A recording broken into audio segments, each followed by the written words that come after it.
let me do my thing. Let me do my thing. Yeah. Today our topic is registers.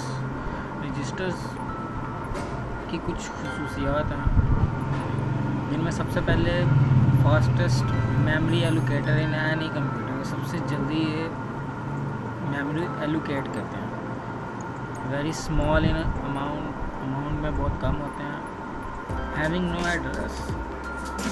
Registers भी variable की तरह के होते हैं, लेकिन वेरिएबल्स अपना एड्रेस रखते हैं जबकि रजिस्टर्स का एड्रेस नहीं होता।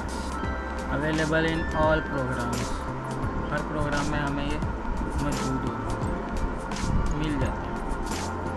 टाइप्स ऑफ रजिस्टर्स,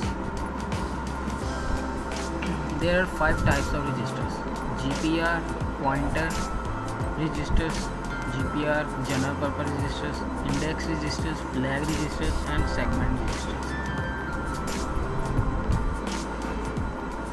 इस सेक्शन में मैं आपको GPR के हवाले से ज़रा गाइड करूँगा।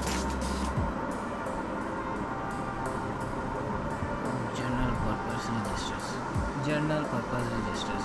There are 4 types of general purpose registers: AX, BX, CX, DX. Assembly language में आप छोटे अल्फ़ाबेट्स, बड़े अल्फ़ाबेट्स जो मर्ज़ी इस्तेमाल कर सकते हैं। केस सेंसिटिव लैंग्वेज है असेंबली लैंग्वेज, और each one register is 16 bit. AX, all inputs and outputs instructions are performed using AX. Input और आउटपुट इंस्ट्रक्शन को परफॉर्म करने के लिए AX यूज़ होता है। Define architecture, size of processor. Architecture अभी हमने पढ़े नहीं है, इसलिए इसे हम बाद में देखेंगे। Use for multiplication and division, multiplication और डिवीजन में भी इसका अमल दखल है।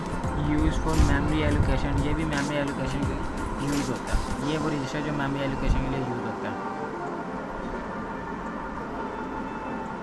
BX register, all data memory assignment is performed by BX, RAM and data section address holder. सारी मेमोरी असाइनमेंट BX के थ्रू परफॉर्म होती हैं और रैम और डाटा सेक्शन का एड्रेस BX होल्ड करता है। CX register, CX register counter register जिसे हम कहते हैं।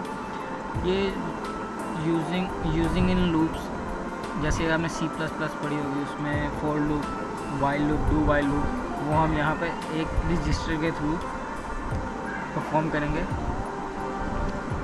जिसे CX कहते हैं। डाटा डेस्टिनेशन रजिस्टर्स और data registers. DX register, DX use for all outputs using in multiplication and division and contain mode value. ये मोड का जो आंसर आता है वो DX के अंदर आता है। ये जैसे ही हम प्रोग्रामिंग में मूव करेंगे तो मैं आपको बताऊंगा ये किस तरह आता है। सो गाइस, ये था आज का छोटा सा लेक्चर। अगले लेक्चर में हम असेंबली का एमुलेटर इंस्टॉल करना सीखेंगे, और मैं डिस्क्रिप्शन में लिंक दे दूँगा जहाँ से आप उसे डाउनलोड भी कर सकते हैं।